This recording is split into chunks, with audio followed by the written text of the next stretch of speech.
Hello guys, good morning. Samahan niyo ako sa panibagong adventure. Ngayong araw pupunta tayo sa DRT Bulacan. So pakita ko yung setup ko dito sa harap kung saan nakalagay yung gamit na madaling kunin. Dito naman is yung sleeping bag and then yung camping chair. Then yung ice box. So dito sa top box naman natin yung iba nating dalang gamit at camping essentials na pwede natin magamit.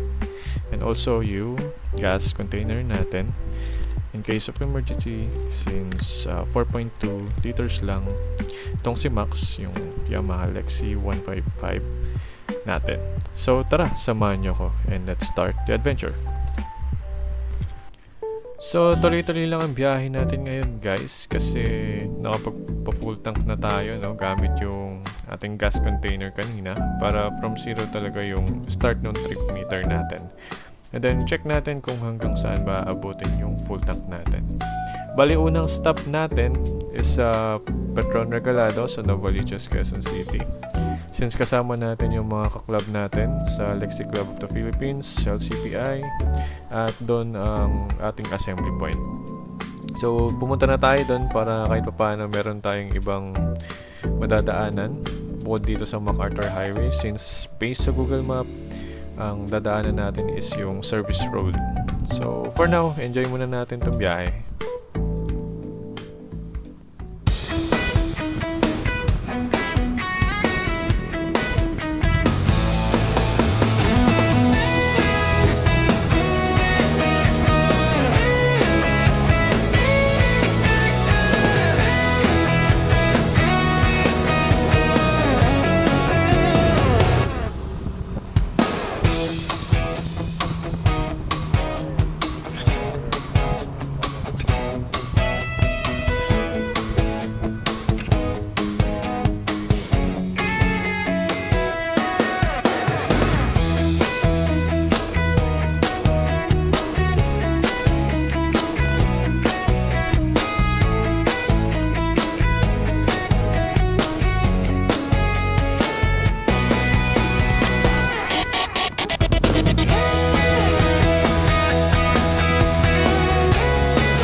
So guys, dito medyo nagbagal muna ako para i-assess kung paano ba makakadiretso ulit pabalik sa service road.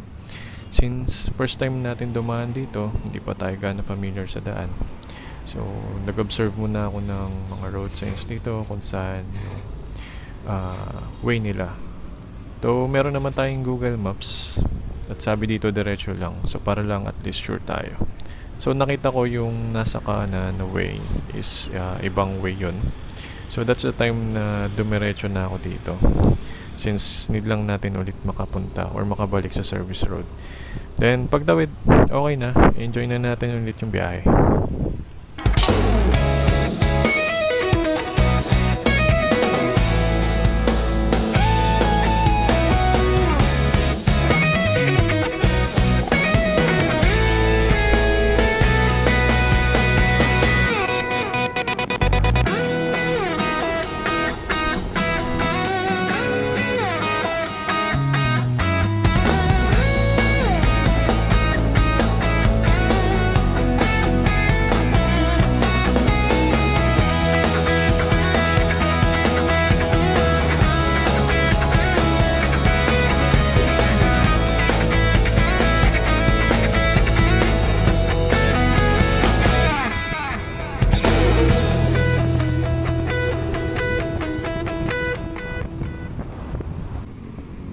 So sa part na to guys, dinerecho lang natin tong daan na to hanggang sa makarating tayo sa part ng Quirino Highway.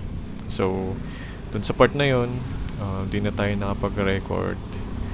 So meron lang tayong dinaanan doon na sinabi ni Google Maps, which is isang subdivision na sa oras na yun, I think hindi sila nagpapadaan. Kaya nagtanong na lang ako kay kuya kung saan pa pwede dumaan. And sabi niya naman is meron pa dyan padiretso sa Quirino Highway para makapunta ka sa Regalado Highway. So, sinet ko lang si Google Maps and then in-enjoy ko na lang ulit ang biyahe.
So finally guys, at nakarating na din tayo sa ating assembly point kung saan makikita kita lahat ng mga sasama.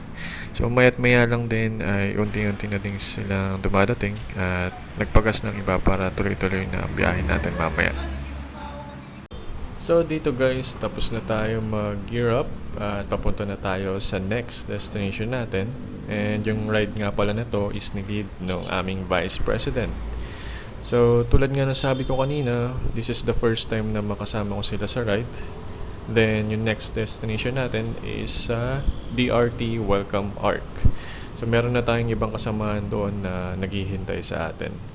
So, dito inalalayan tayo ng aming lead para makasabay yung ibang nasa likod dito sa ating linya. And then, sabay-sabay tayong aarangkada. At meron din namang nasa likod na marshal din, yung aming South Luzon chapter head para walang maiwanan. So, tuloy-tuloy lang ang biyahe at enjoy natin ang adventure.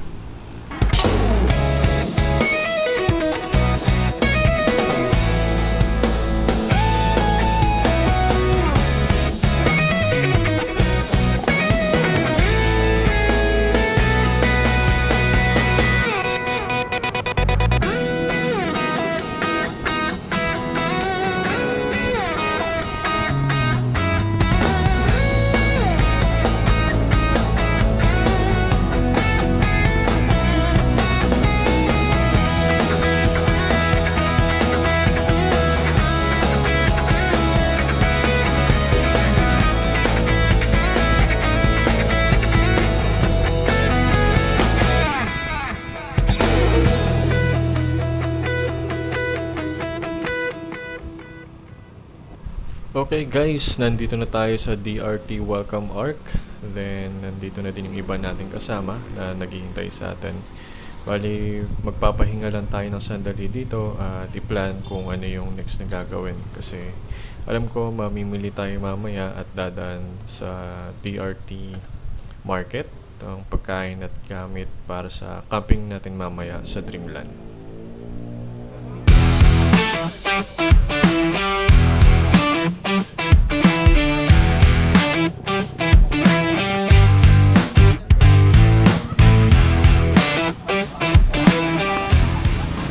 Okay guys, gear up na ulit tayo at ang next stop natin ay sa DRT Public Market na. So mamimili na tayo ng kailangan natin doon mamaya and doon na rin tayo bibili ng yelo na ilalagay natin sa icebox natin.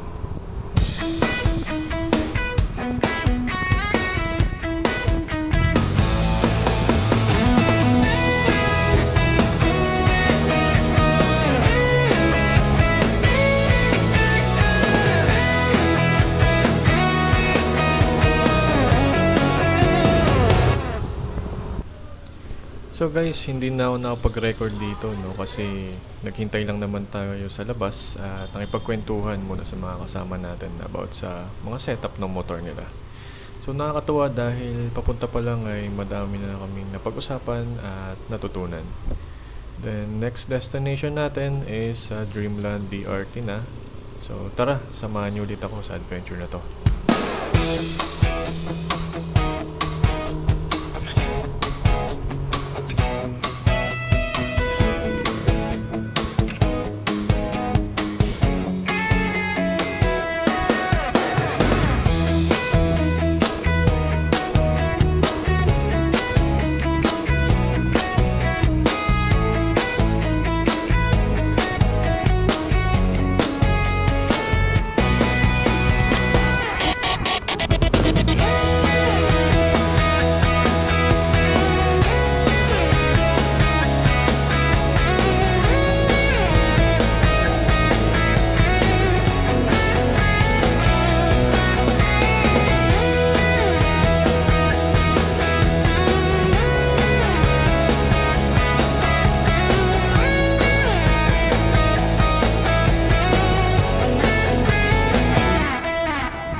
So finally guys, nandito na tayo ngayon sa Dreamland DRT. Bali maya-maya lang ibababa na natin itong mga gamit natin sa campsite once nakapag-settle na ng payment. So buti na lang pinahiram tayo ni Vice President ng tent para hindi na tayo magkaroon pa ng additional payment. So sa ngayon, i-enjoy muna natin ng ilang video ng ating mga motor.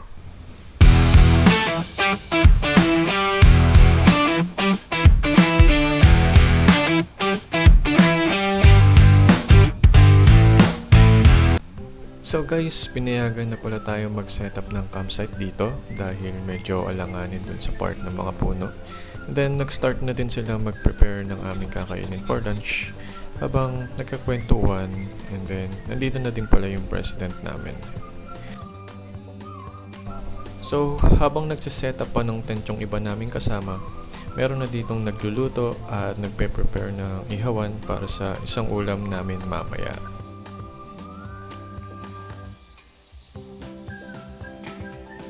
Bale ako, tamang video lang. So ito nga pala yung one of partners ng Lexi Club of the Philippines, Reedcon.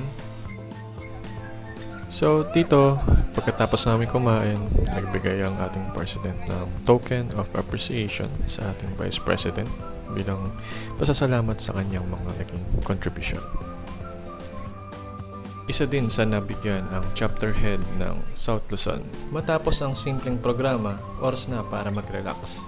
Nagkwentuhan, nagtawanan, at sinulit namin ang natitirang oras dito sa campsite. Dahil mainit ang panahon, hindi rin namin pinalampas ang pagkakataon mag-swimming at magpalamig.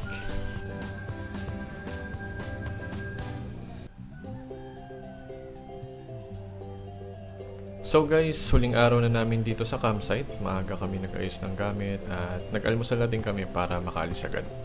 Sinabihan na din namin sila na dediretso na kami ng Bulacan dahil pupunta pa silang Padre Pio sa San Jose del Monte, Bulacan. Ngayon, tapos ng ating camping adventure pero hindi pa tapos ang ating paglalakbay. Si Vice President ulit ang maglilid ngayon at si President naman ang sa huli to make sure na walang maiiwan. Tara, simulan na natin ang adventure pauwi.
Then dito guys, mas napadali yung ride natin kasi yung mga nasa harapan natin, ini-inform na tayo by pointing yung paa nila dun sa part na dapat mag-ingat tayo.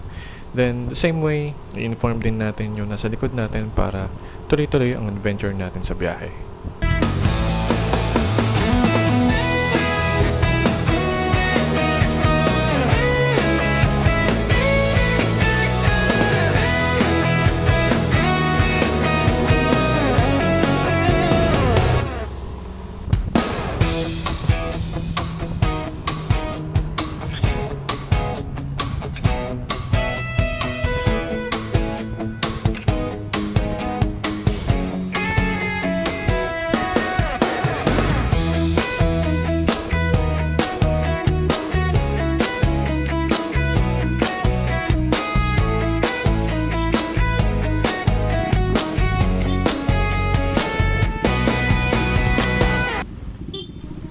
At dito ay magsisimula ng mag-iba ang aming daan dahil kami ay pakanan, pamalolos at sila naman ay pakaliwa na.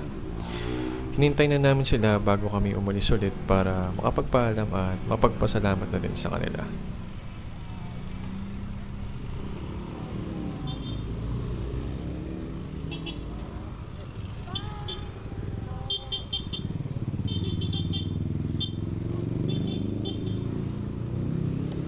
Pagkatapos namin makapagpaalam ay nagsimula na ulit kaming umpisahan ng adventure pauwi ng Malolos.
Thank you sa pagsama niyo sa aking adventure.